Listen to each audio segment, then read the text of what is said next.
Hello students, target defence classes Garhwa में आप सभी का बहुत बहुत स्वागत है। जैसा कि हम लोगों ने जो झारखंड पुलिस से रिलेटेड जो सिलेबस डाला था, उस सिलेबस में आप लोगों को हम लोगों ने पहले ही बता दिया है कि झारखंड पुलिस का जो सिलेबस होता है वो किस पे बेस्ड होता है, क्लास 10th के सिलेबस पे। यानी कि उसमें जितनी भी आपसे सवाल पूछे जाएंगे वो किससे होंगे, क्लास 10 से होंगे। ठीक है, तो हमारा एक व्याकरण का टॉपिक है, बहुत इंपॉर्टेंट टॉपिक है, जिसे आप पहले से पढ़ते चले आ रहे हैं। ऐसा कोई भी नहीं होगा जिसने इस टॉपिक को नहीं पढ़ा है, जिसका नाम है संज्ञा।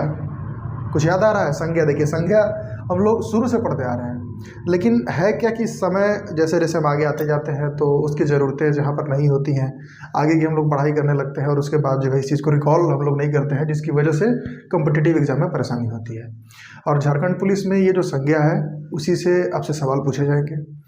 अब वैसे तो संज्ञा को बहुत डिटेल में जाना जा सकता है, लेकिन हम इस क्लास में स्पेशली झारखंड पुलिस के सिलेबस को ध्यान में रखते हुए संज्ञा क्या है, उसके भेद कितने हैं और कितने भेद को अगर आप कवर कर लेते हैं तो झारखंड पुलिस में आपका काम बन जाएगा। तो हम देखेंगे संज्ञा के बारे में। चलिए ज़्यादा समय न व्यर्थ करते हुए संज्ञा देखते हैं, आइए। चलिए तो देखते हैं क्या है संज्ञा। बोर्ड पे आप देख रहे होंगे, चलिए देखते हैं, समझते हैं और समझते चलिए, और उसके बाद बोर्ड पे आप देख ही रहे हैं, उसको फिर नोट डाउन भी कर लीजिएगा ना। देखिए संज्ञा क्या है कि संज्ञा की परिभाषा की अगर हम बात करें तो संज्ञा क्या है कि संज्ञा जो है एक विकारी शब्द है। क्या है? संज्ञा एक विकारी शब्द है। किसी भी व्यक्ति, वस्तु, स्थान, भाव के नाम को, मेन इंपॉर्टेंट देखिए यही चीज है, अगर किसी चीज का नाम है वो क्या होता है भाई? संज्ञा होता है। यही ना पढ़ते हैं, संज्ञा अगर नाम है तो संज्ञा है। कोई भी जगह का नाम हो, किसी व्यक्ति का नाम हो, है ना, तो संज्ञा होता है। अब देखिए अगर संज्ञा को हम संधि विच्छेद करें तो सम धन ज्ञा, यानी कि ठीक पहचान। अब देखिए अच्छा, ठीक पहचान ये शब्द इसलिए आया है, अगर हमको किसी चीज़ को पहचाना है, मान लीजिए कि क्लासरूम है और क्लासरूम में अगर किसी स्पेसिफाइड किसी एक बच्चे को हमको बताना है, उसको बुलाना है, तो क्या करेंगे? हम उसका नाम लेंगे, है ना। अब बोलेंगे ए तुम ऐसे उठ करके आओ, तुम ऐसे उठ करके आओ। अब उसके बगल वाला बच्चा भी क्या हो जाएगा? कंफ्यूज हो जाएगा, पता नहीं सर हमको बुला रहे हैं किसी और को बुला रहे हैं। तो हम क्या करेंगे, जो बच्चा वहाँ पर बैठा है उसका हम नाम बुलाएंगे।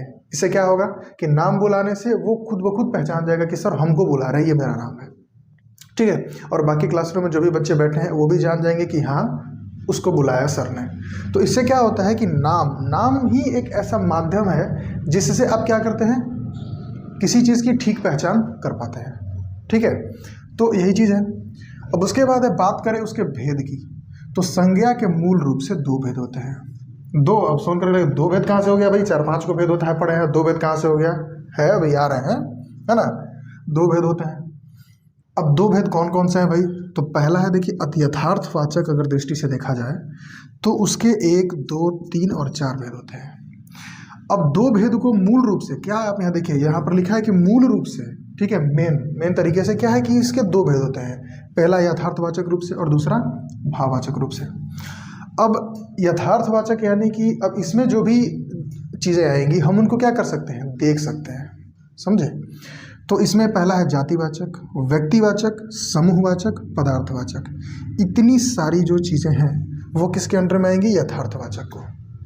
अब यथार्थवाचक, इसके बाद आते हैं भाववाचक। अब भाववाचक सुनने से आपको कुछ कुछ तो याद आ ही रहेगा। भाववाचक मतलब क्या होगा? जिसे भाव का पता चले ना, इमोशन का पता चले। ठीक है, तो इसके बारे में हम डिटेल में आगे बात करेंगे कि भाववाचक संज्ञा क्या है, बाकी सब बारी बारी से हम देखेंगे। तो अभी यही हमको याद रखना है कि संज्ञा के मूल रूप से कितने भेद होते हैं भाई? दो भेद होते हैं। कौन कौन से? पहला यथार्थवाचक और दूसरा भाववाचक। यथार्थवाचक में कौन कौन से आते हैं? तो यही 4 आते हैं, जातिवाचक, व्यक्तिवाचक, समूहवाचक और पदार्थवाचक। ठीक है, और भाववाचक तो है ही अपने आप में अकेला। अब आगे क्या करेंगे हम कि हम डिटेल में देखेंगे। जैसे जातिवाचक है तो जातिवाचक को पहले हम डिटेल में देखेंगे कि क्या होता है, और बारी बारी से सारे नाउन को हम ना सारे संज्ञाओं को अच्छे से समझेंगे। एक ऐसा नाम जिससे कि किसी एक खास चीज का पता ना चले बल्कि उसकी पूरी जाति का बोध हो जाए। जैसे दूसरा है शहर। अब जैसे गढ़वा, झारखंड, ठीक है, मान लीजिए राज्य में आता है गढ़वा, शायद आप लोग सभी लोग ना जान पाए, झारखंड को समझिए। तो ये झारखंड जो राज्य है, अगर हम झारखंड शब्द बोलते हैं, झारखंड नाम बोलते हैं, तो सिर्फ वो मतलब वो झारखंड को ही डिनोट कर रहा है। लेकिन अगर हम क्या कहते हैं कि राज्य, ठीक है, तो राज्य जब हम करें तो राज्य का मतलब तो सारे राज्य आ गए ना उसमें, झारखंड या फिर और भी कोई राज्य तो नहीं आया इसमें, तो इसमें सारे के सारे राज्य आ गए। तो एक ऐसा नाम हम इसमें लेंगे जिससे कि क्या हो, पूरी जाति का बोध हो जाए, उसे हम क्या कहते हैं भाई, जातिवाचक संज्ञा कहते हैं। ठीक है, अब आगे देखते हैं इसका जस्ट ऑपोजिट, उल्टा कौन है, व्यक्तिवाचक संज्ञा। भैया ये क्या है भाई, तो जिन शब्दों द्वारा व्यक्ति, वस्तु या स्थान के नाम का बोध होगा ना, ये नाम का बोध हो, तो उसे हम व्यक्तिवाचक संज्ञा कहते हैं। कहने का मतलब क्या है कि जैसे भारत बोला जाए, ठीक है, अगर हम बोलते हैं देश, अगर हम कहें देश, तो देश का मतलब इसमें तो सारे के सारे देश आ गया ना, क्या सिर्फ इसमें भारत आया, नहीं, इसमें तो जितने सारे देश हैं सब आ गए। लेकिन अगर हमने कहा कि सिर्फ भारत, तो भारत शब्द से सिर्फ और सिर्फ भारत देश का ही पता चलता है। ठीक है, उसी तरीके से जैसे गंगा, अगर आपको बोला जाए नदियां, तो नदियों में तो इतने सारी नदियां, सारे नदियां उसमें आ गई ना, लेकिन हमने सिर्फ कहा क्या, गंगा, तो इसमें सिर्फ किस नदी की बात आ रही है, गंगा नदी की बात आ रही है ना। उसके बाद है रामायण। अब देखिए यहाँ पर हमने जो है ये ग्रंथ का यूज किया था, ग्रंथ। अब ये ग्रंथ और इसमें यहाँ पर आ गया हमारा रामायण। तो ग्रंथ क्या था, जातिवाचक, इसमें सारे ग्रंथ आ रहे थे, लेकिन अब यहाँ पर क्या आ गया भाई, रामायण आ गया।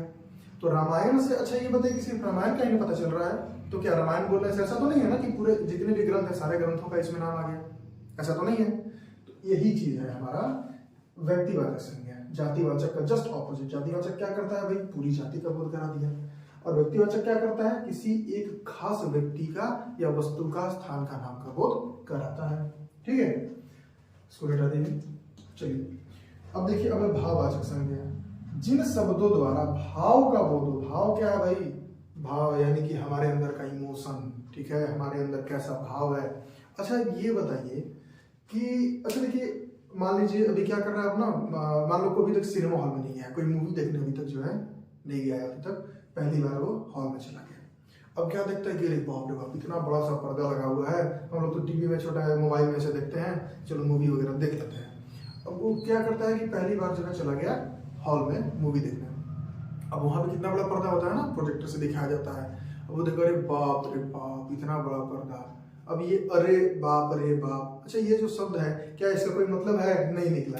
लेकिन हम क्या करते हैं, हम अचानक से कुछ बड़ा चीज देखें जो हम कभी देखे नहीं थे, कुछ उत्सुकता हमारे अंदर आए, कुछ खुशी हमारे अंदर आई, या फिर मान लीजिए कुछ ऐसा होगा कि सड़क पर जा रहे थे और किसी दुर्घटना हो गया, किसी का एक्सीडेंट हो गया, और एक्सीडेंट होता है, अरे एक्सीडेंट हो गया इसका।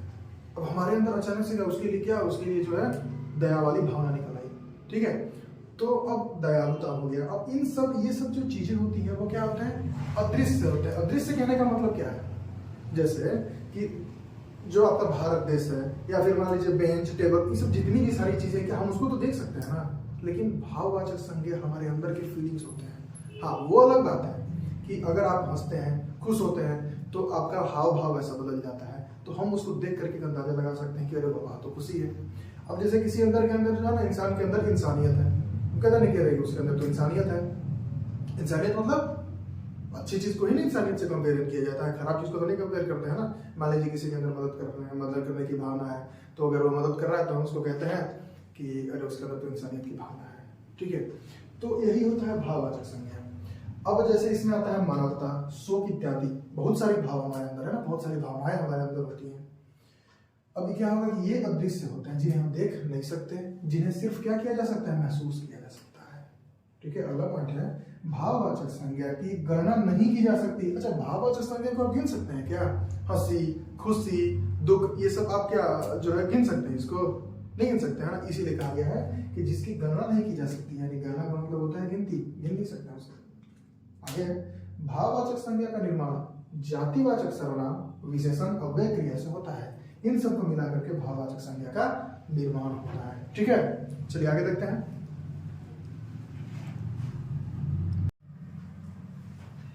चलिए आगे देखते हैं, आगे है, अब देखिए जातिवाचक से भाववाचक संज्ञा हम कैसे बनाएंगे। तो जैसे जातिवाचक संज्ञा में एक मान लीजिए शब्द आया आपका मानव। ठीक है, अब मानव है तो किसी इंसान के अंदर अगर हम भाववाचक की बात करें तो मानवता है ना, मानवता उसका क्या शब्द बन जाएगा, भाववाचक संज्ञा बन जाएगा। उसी तरीके से मित्रता, मित्रता, अब सर्वनाम से भाववाचक कैसे बनाएंगे भाई?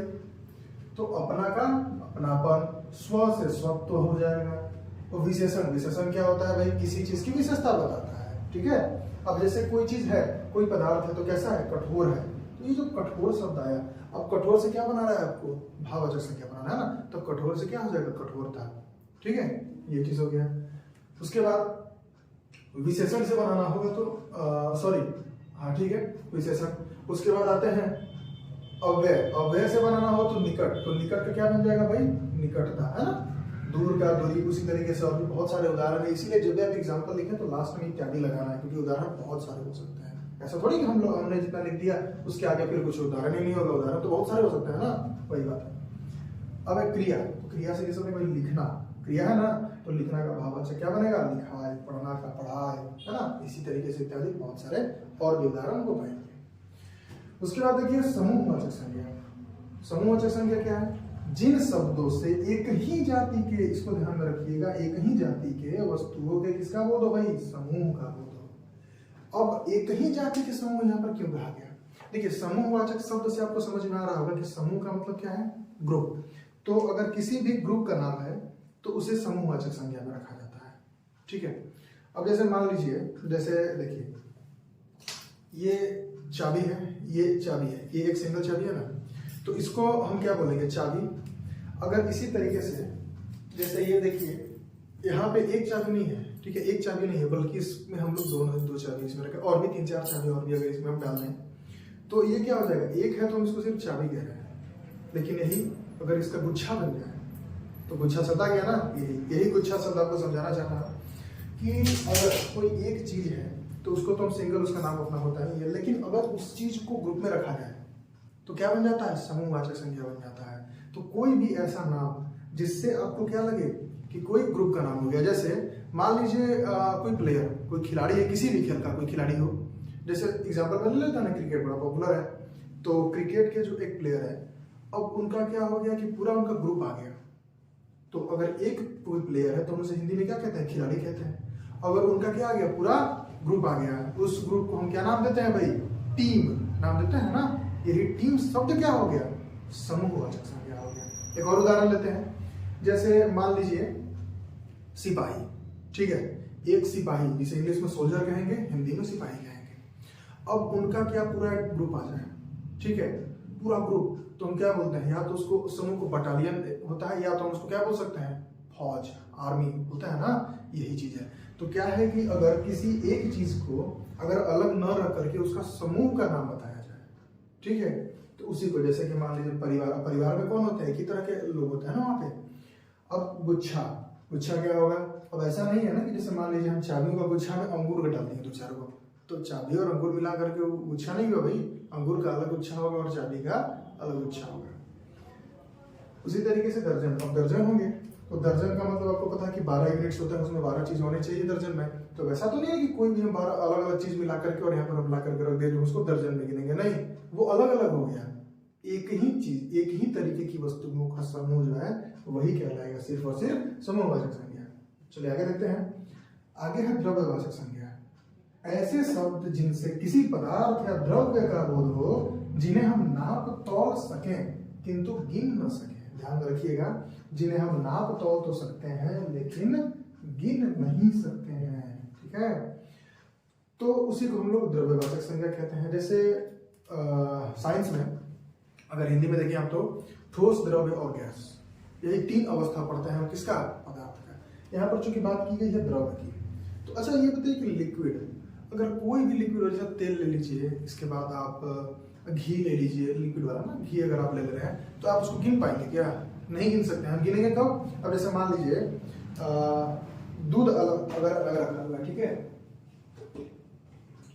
अगर दूध रखा हुआ है किसी चीज में, तो हम दूध को तो नहीं गिन सकते। अगर मान लीजिए ये बोतल है, अब इस बोतल में क्या करेंगे? हम दूध को भर देंगे, और इसी तरीके से 5-6 बोतल, 1-2 बोतल हम रख दिए।